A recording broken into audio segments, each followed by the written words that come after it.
es la evolución. Bacon y luego, bueno, el tocino. Y luego cocéis durante 8 horas. 12, sí, 12 a 80 grados. A 80 grados. 12 horas a 80 grados. Pero bueno, esa es la evolución, ¿no?, de la cocina que Claro. podemos estar haciendo ahora en el Vidasoa, que es una evolución de lo que entonces se hacía con otros recursos. Que se puede hacer en casa si no te duermes. Eso. ¿El plato de hierro? ¿El plato de hierro tiene algún sentido? No, simula el cobre, el bronce, pero al final es vajilla de porcelana. ¿Ah, sí? Pero sí he querido representar un poco esos elementos, ¿no?, a través de los... Igual que la trucha era un poco más como el mármol, en este caso, que el plato pareciese entre cobre, bronce, pero bueno, si lo tocas de textura es porcelana. Sí, lo podemos ver fuera. ¿Este? Sí. Ah, este sí. Sí, que es de verdad que parece metálico. Sí, Sí, tiene... Es muy bello.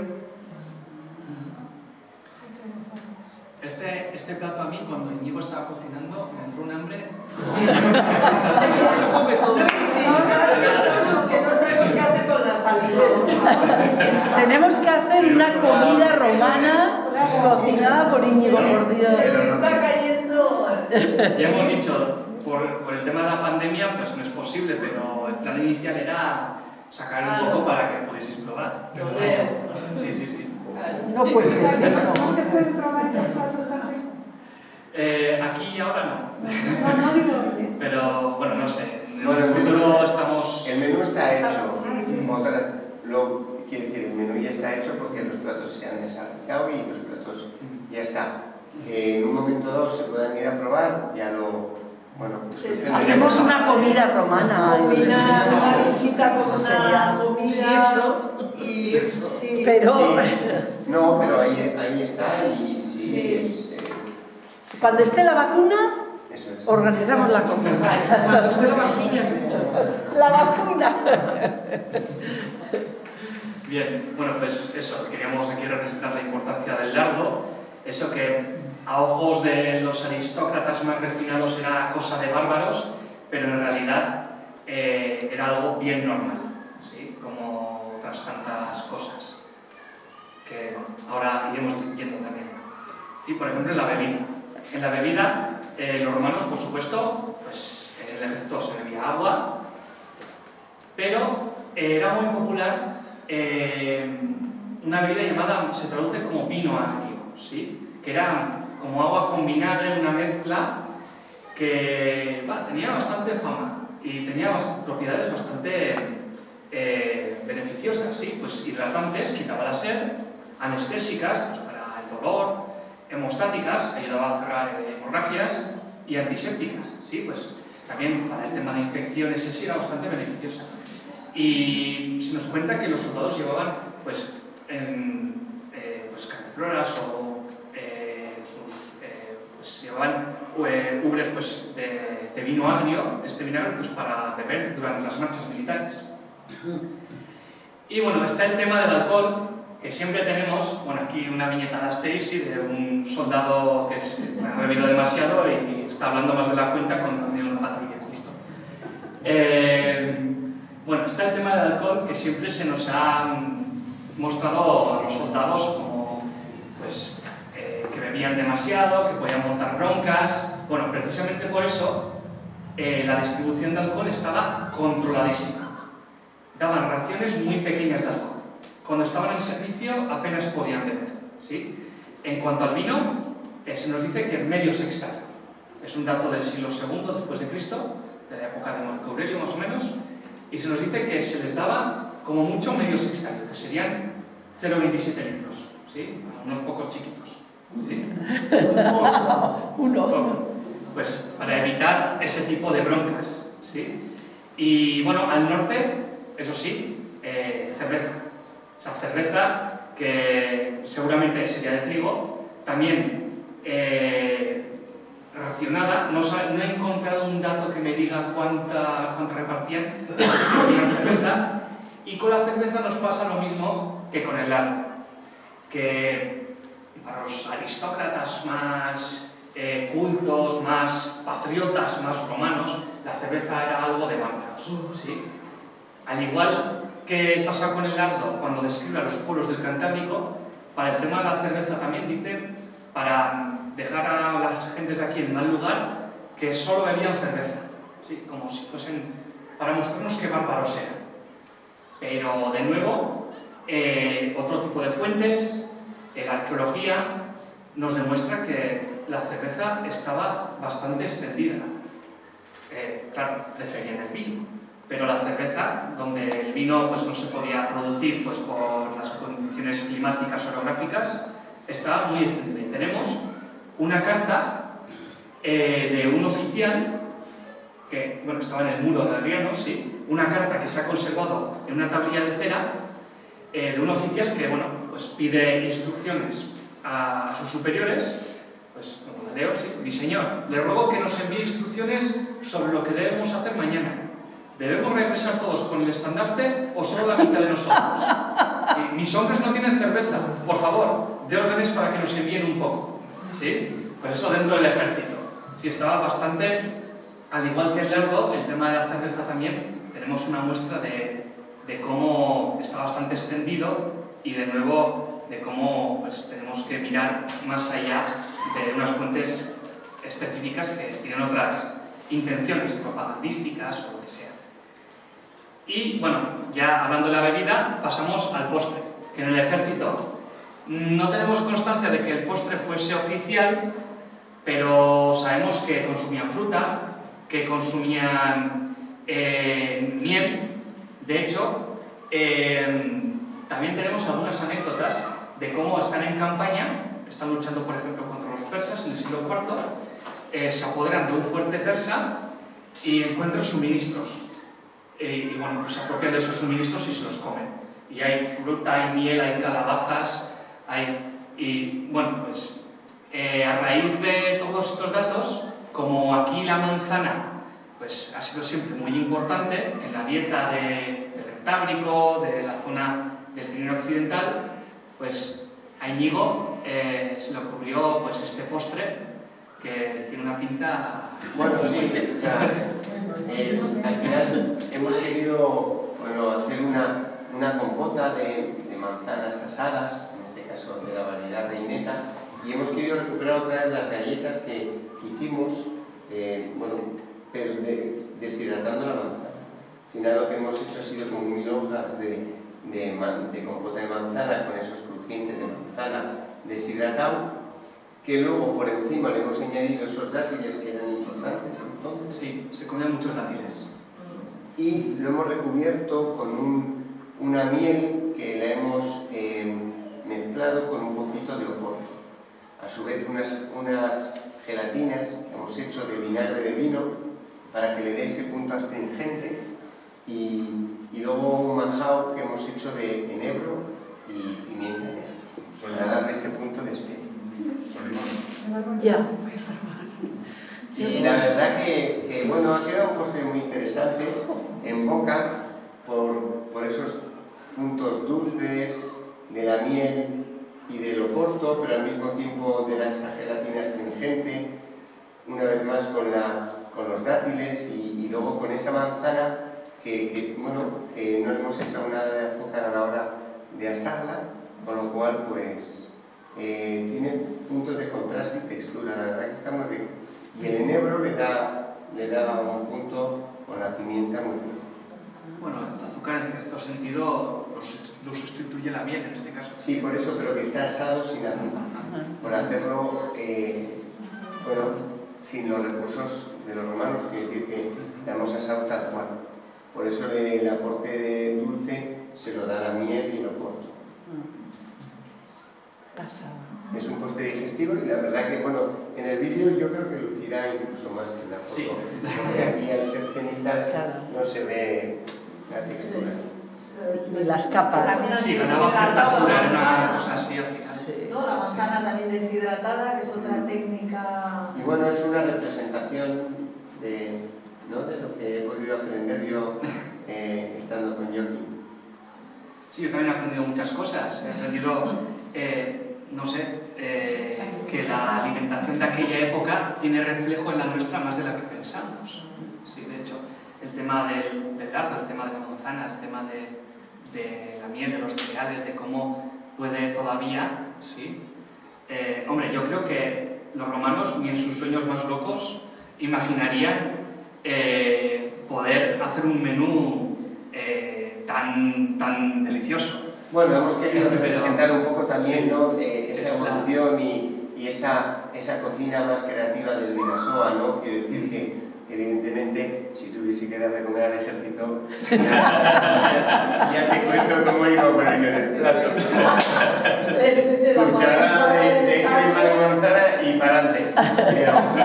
Pero bueno, teníamos que fusionar un poco la alimentación de ellos y esa cocina, por así decirlo, de vanguardia, que muchas veces es importante que, bueno, que seamos conscientes que para poder evolucionar tenemos que mirar hacia atrás, que el conocimiento es importante y sobre todo saber de dónde vienen las cosas y que para poder innovar te tienes que basar en la tradición. Pero bueno, hemos querido un poco pues interpretarlo, pero luego darle ese punto creativo que podemos hoy en día pues tener, ¿no? Y de cómo las cosas evolucionan.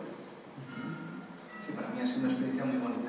Bueno, hemos... Claro, luego comiste, ¿no? ¿No? Algunas cosas. Y estuvimos grabando todos los vídeos. Sí. Y luego a partir de la semana que viene los... Eso es, los colgaremos a partir del martes. Oye, una pregunta os puedo hacer, porque yo quien ha hablado del vino, de la cerveza, con los platos que has creado, ¿qué bebida? Porque claro, dices, tiene Oporto, ¿con qué maridaje? O sea, ¿con qué bebida podría ir? Porque... Bueno, en este caso yo sí lo veo con un vino dulce. Podría ser. Además había muchos tipos de vino. En época romana había, aparte del vino de uva, había vino de mora, vino de dátiles, tenían bastantes variedades del vino, bueno, como hoy en día casi, y sí, podría encajar. Bueno, sería sencillo, yo lo vería el postre con un vino dulce, el lardo lo vería con un vino tinto con mucho cuerpo y con alta graduación alcohólica, y luego ya, pues para lo que sería la trucha o en este caso el plato que hemos preparado, pues podríamos ir pues a una cerveza o a un vino un poco más suave. Igual una comida también. No lo sé, digo, por ese toque de fermentado que el agua con vinagre, que sigue siendo refrescante, un agua con unas gotas de vinagre de manzana, sigue siendo refrescante. Sí, y como están tan de moda esas kombuchas que al final son fermentaciones más o menos conseguidas. Sí. El tema del vino, me acuerdo ahora, hay una anécdotilla también. Bueno, yo estoy todo el rato metiendo aquí con calzador datos históricos, pero en el 398, claro, el ejército necesitaba ser abastecido, entonces las autoridades se encargaban de que hubiese stock, ¿no?, de esos productos. Y bueno, pues en Oriente tenían en stock un vino añejo bastante bueno, y algunas autoridades municipales pues se quejaron de que ese vino era demasiado oneroso para el ejército, de que era demasiado bueno y que no podía ser, y al final el emperador reculó, se echó para atrás y se decretó en el 398 de que los ejércitos solamente podían consumir oficialmente en el rancho vino joven del año. Sí. Sí. Pero en el 398, por atrás tenemos todavía muchos siglos que pudieron beber buen vino. Y bueno, vino joven también puede ser bueno, claro. Pero vaya. Y luego todas estas tropas, ¿no? La gran aportación de la sartén que decíamos, lo primero que me dijo, ¿no?, que tenía el mango plegable porque sí, para llevarlo a los ejércitos, ¿no? Sí. Entonces, cada cual llevaba su sartén, lo plegaba y lo podía llevar con su impedimenta, con todos sus trastos. Eso las llevaban, porque en realidad las gachas, por ejemplo, se hacían ellos, hacía alguien para todos, o sabemos eso. Depende. Depende. Sí, había personal especializado. Como he dicho antes, dentro del ejército, el ejército no tenía, no eran los soldados y aparte los cazadores, los pescadores, los carniceros, no, dentro del ejército los soldados también pues estaban especializados, podían ser cocineros, albañiles, artesanos, y se unían en grupos pues para cocinar durante la campaña mientras estaban en marcha, pero si estaban parados, sí que el rancho era más uniforme, más como podemos pensar hoy en día dentro del ejército. Sí, un rancho, sí, eso es. No sé si te ha quedado claro. Una pregunta, que no tenemos más que hablar. Sí, esas especializaciones que comentas, que las iban adquiriendo a medida que hacían maniobras o así, o digamos que antes de alistarse al ejército ya iban viendo qué especialidades necesitaban igual en su... Las dos cosas. Podía entrar y, bueno, pues podía ya desde un inicio destacar en algo o decir que su familia eran herreros o eran, y desde un principio, pues entrar en esos grupos profesionales y también podían aprender el oficio, claro. Sí. Bueno, pues como antes en la mili, ¿no? Un tío de mi padre no era albañil, dijo que era albañil y bueno, pues se libró de muchísimas guardias, ¿no? De trabajar. Sí. Y los cocineros vivían muy bien en la mili. Sí. Yo no. A ti no te tocaría, pero de mi edad que les tocó, estaban pues igual cocinando para casas de los capitanes y todo esto, y era una buena mili. Y si caían en combate los cocineros, por ejemplo, yo qué sé, se quedaban con un cocinero, por ejemplo, los demás Bueno, tenían la cocina, no cocinaban como Íñigo. no. Entonces, Hubiera sido capitán general. sí, sería más fácil sustituir a esos cocineros que hoy en día. Sí, seguro, sí. Pero sí, bueno, también en batalla pues puede que en la retaguardia se quedasen, pues por si acaso, pues algunos enfermeros, algún cocinero. Sí, es posible. No tenemos certeza de que siempre fuese así, pero es posible. Sí, eso es. Hay una cosa que en vuestros diálogos, como tuve la suerte de estar, comentabais que, claro, la carne, tú decías, había soldados cazadores, pero también había lo que llevaba el ejército, ¿no? Que eran soldados y rebaños. Eso es. Sí, el ejército llevaba consigo rebaños, es verdad, se me olvidó comentar. No podemos imaginar al ejército simplemente grupos en formación de soldados. Llevaban consigo también, pues, podían llevar pues, carros de bueyes con material, con alimentos y, por supuesto, rebaños de ovejas, grupos de cerdos, de vacas, aves de corral, pues, en las jaulas, en carros, claro que sí. Y había, por supuesto, personal especializado que se encargaba de cuidar a estos animales, que eran matarifes, que se encargaban de sacrificarlos, que eran carniceros también. Sí, eso es verdad. Sí, los camellos también, que iban en las caravanas y qué romántico las caravanas, sí, se las iban comiendo. Llegaban solos. Llegaban solos. Claro, pero el agua también sería un problema, ¿no? Muchas veces. ¿El agua? Claro. Sí, a ver, más o menos no avanzaban a ciegas. Ya. Claro, se abastecían y más o menos sabían a dónde iban. Habían mandado unos exploradores y sabían si, no siempre, pero sabían si igual había, pues, podían desmantelar una emboscada, o si había un arroyo, o si había un bosque, o el ejército no iba a ciegas, no iba toda la formación a ciegas. Sí, más o menos estaba muy bien organizado, muy bien planificado. A raíz de los camellos que has dicho, me acuerdo de otra anécdota. No me acuerdo el año ni la fuente, por eso lo voy a decir así vagamente, sin dar muchos detalles, pero bueno, el Imperio Romano estaba falto de dinero, sí, pues ya en los últimos años, y había una unidad del ejército que, bueno, era una potente caballería, y bueno, pues esto de que no había mucho dinero, de cambio de oficiales, también pues dificultades, entraban bárbaros, pues incomunicación, aislamiento, esto tal, y bueno, pues ese oficial decidió comer los caballos y luego pues un poco pues como que le vacilaban, ¿no? Pues, ¿dónde está tu caballería? Se van todos caminando y bueno, pues al final y básicamente con lo que han hecho los camellos me recuerda recordaba. Se comían los- No lo he dicho muy bien, pues porque no me acuerdo de la cita exacta y del año exacto, pero Pero que fue se algo comían los parecido. caballos también, Sí, claro. sí, algo parecido. Que es carne, es una carne. Eso es. Sí. No conocía lo del lardo, pero me ha recordado una cosa que venden en el otro lado, que son lardons, que son trozos de como de panceta, Sí, herencia directa. La ensalada holandesa típica lleva lardón. Sí. Lardón es tocino frito, junto con el chocolate. Ajá. Pero el lardón, que es un tocino frito. Sí, eso es. Sí. Eso es. De hecho, en Cataluña hay una coca que la llaman del lardón. Toca de lardón, sí. En el taller, en la cocineta se dice lardón. Sí. Los españoles dicen El lardón. lardón Sí, en es Francia, yo estudiaba en Francia y bueno, Sí, fijaros el otro día también Charo como Merche. como estuvo diciendo, ¿no? Todas los nombres que se han cogido directamente, además de latín, en euskera, como Luncaica. Luncaica y otros, bueno, pues de todas las lenguas latinas, claro. Sí.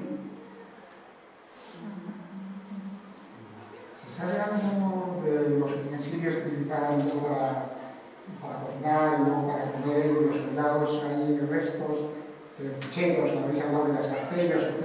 ¿Dónde cocinaban, no cocinaban? ¿De esos tenéis datos históricos? Sí, más o menos sí. Bueno, cerámica, tenían recipientes cerámicos para todo.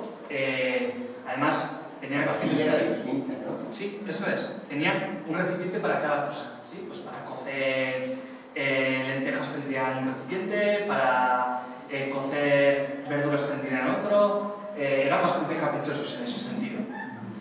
No tenían tenedor, ¿sí? Y a poder ser, cuchillo sí para cortar, claro, pues una navaja, un cuchillo. Y a poder ser, comían con los dedos. Pues como hoy en día en el Magreb, ¿sí? En el norte de África, que a poder ser comían con los dedos. Entonces si había caldos, entonces sí utilizaban cuchara. Pero ellos también preferían comer con los dedos, sí, con estos tres dedos, preferían, sí. Y utensilios, pues, vaya, de madera tendrían varios y, claro, de metal también, pues eso, cuchillos, cucharas, cazos. Lo que hay fuera es una empresa alemana de reproducciones, vemos algunas cucharas de madera, el típico cuchillo, lo que hay fuera es un poco lo que ellos tenían, ¿no? Y es verdad, hay algunas cosas que no hemos hecho porque es verdad que era muy diferente la cocina de la gente con dinero a la cocina de los pobres. La gente con dinero tenía un potito para cada cosa y hablábamos como en el Museo Británico había unos moldes, una bandeja con moldes para hacer magdalenas, como tenemos ahora, vamos, y había un montón de moldes para hornear, de hervidores, de coladores, tenían prácticamente de todo lo que conocemos ahora, menos estos robots extraños.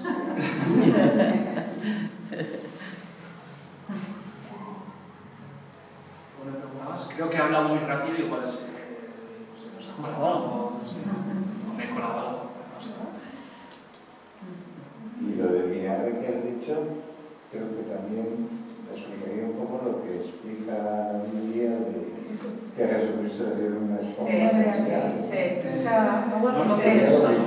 Que no era una tortura, era para saciar la sed, una esponja con Claro, es vinagre. que justo cuando estaba diciendo Le dieron una esponja con vinagre.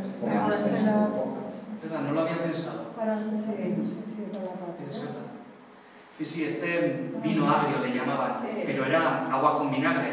Sí, y que hoy en día también, bueno, yo en casa siempre he tenido animales, pues a los conejos y así, pues siempre se echaban unas gotas de vinagre en los bebederos también. Decían que era bueno y nosotros pues echábamos, ¿no? Pues para evitar infecciones o para que no bebiesen tanta agua también, ¿no? Porque se hidrataban antes si tenían un poco de vinagre.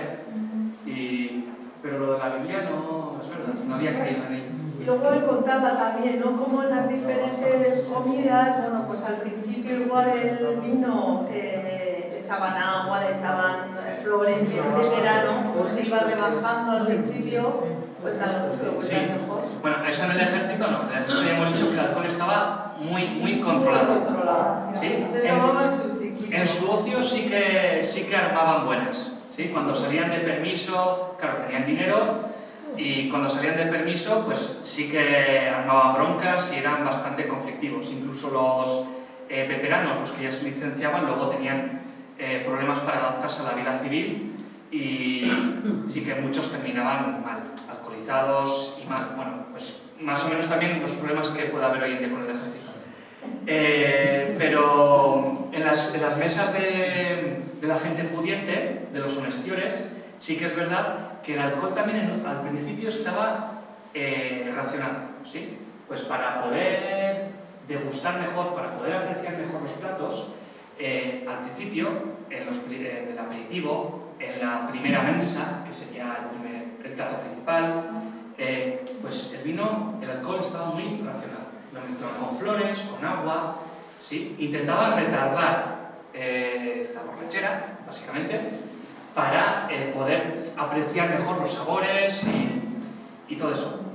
Y ya en el postre, ¿sí? Pues el postre, cuando ya está medio comido, entonces sí, empezaban a sacar vino, y bueno, pues para poder favorecer una tertulia de varias horas, y que bueno, pues tenemos ese imaginario que no siempre era así, ¿no? Pero que terminaban pues en grandes fiestas o orgías. Bueno, eso ya es más película, que también podía pasar, ¿no? Pero normalmente a la cena le seguían un par de horas de tertulia y se retiraban. Tampoco era...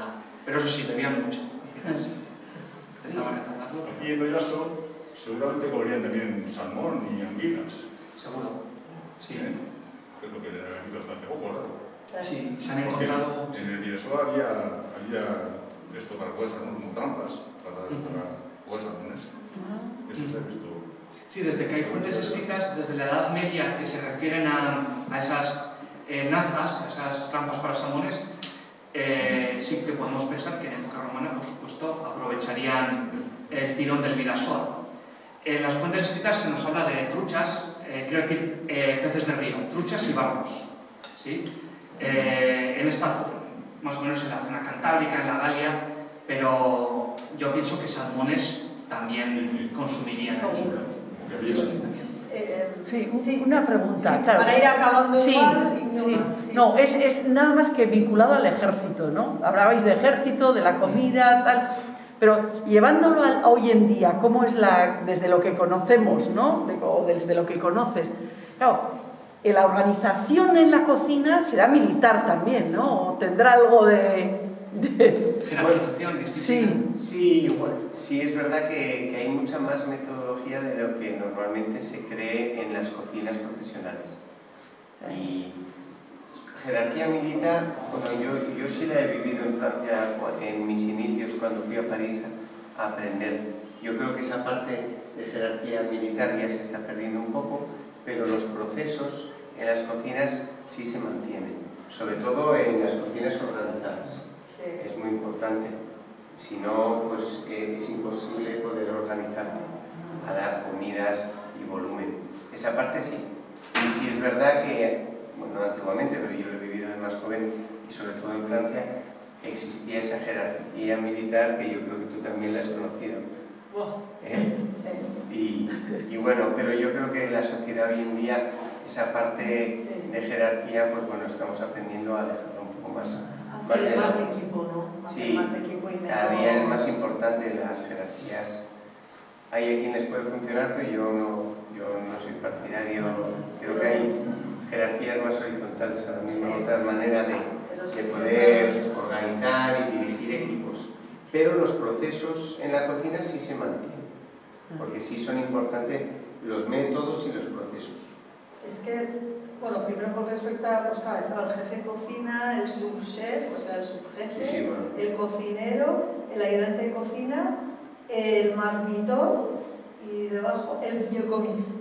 O sea, o el comis y el marmitón, no sé cómo era, pero era... Sí, el comis y el marmitón. El comis y el marmitón. Y luego, con respecto a lo que son las técnicas, claro, nos vemos los libros, pero de los romanos hasta durante muchos siglos, que ponían los ingredientes y luego la elaboración era como, o no ponía los ingredientes, un poco como hacían las recetas las amonas. Sí, hombre, pues ¿cómo voy a hacer esto? Pues mira, huevos, leche, azúcar, pues eso, pues ya está, ya te había